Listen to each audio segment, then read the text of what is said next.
हैदराबाद की एक पुरानी गली में हसन नाम का एक व्यापारी रहता था। उसके पास मसालों की एक छोटी सी दुकान थी।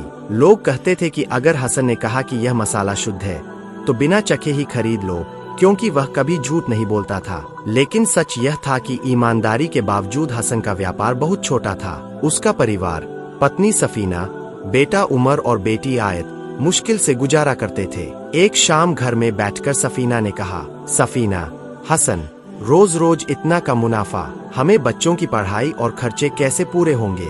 हसन, सफीना, अगर मैं मिलावट कर दूं तो पैसे तो ज्यादा आ जाएंगे, मगर अल्लाह की नजर में मैं गिर जाऊंगा। मैं हर हाल में ईमानदारी ही चुनूंगा। अगले दिन हसन नमाज के लिए मस्जिद गया। वहाँ इमाम साहब कुरान की तिलावत कर रहे थे। आयतें सुनकर हसन का दिल कांप उठा। अल्लाह ने हराम की कमाई में बरकत नहीं रखी और हलाल की कमाई से ही दिल को सुकून मिलता है।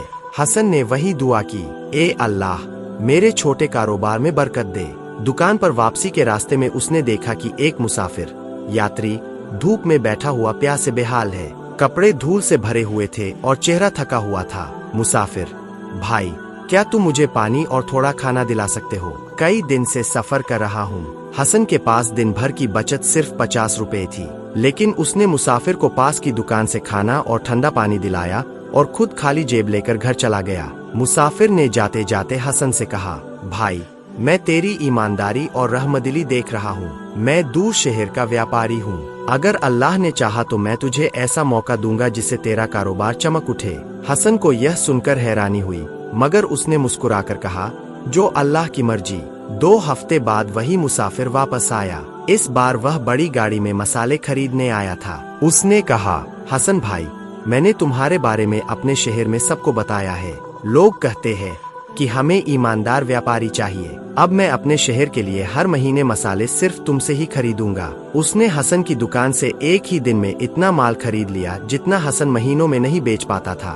धीरे धीरे हसन का नाम दूर दूर तक फैल गया। लोग कहते, अगर सच्चा सौदा चाहिए तो हसन की दुकान जाओ। जहां पहले उसकी दुकान में 2-3 ग्राहक आते थे, अब रोज सैकड़ों लोग आने लगे। हसन ने अपनी कमाई का बड़ा हिस्सा गरीबों की मदद में लगाया। हर शुक्रवार को वह अनाथ बच्चों में खाना बांटता और विधवाओं को मदद देता। एक रात हसन ने सपना देखा। उसमें वही मुसाफिर आया और बोला, हसन, याद रखो, अल्लाह ने तुझे दौलत इसलिए दी है क्योंकि तूने कभी झूठ और मिलावट नहीं की। अगर तू हमेशा लोगों की मदद करेगा तो तेरा कारोबार और दिल दोनों बरकत में रहेंगे। हसन ने कभी लालच नहीं किया। जितना मिला उसमें शुक्र अदा किया और जितना हो सका दूसरों में बांट दिया। धीरे धीरे उसका परिवार खुशहाल हो गया। बच्चे पढ़े लिखे और नेक इंसान बने और उसकी दुकान शहर की सबसे भरोसेमंद जगह कहलाने लगी। सच्चा सौदा सिर्फ वह है जिसमें ईमानदारी हो। अल्लाह उस कमाई में बरकत डालता है जो हलाल और साफ तरीके से आती है।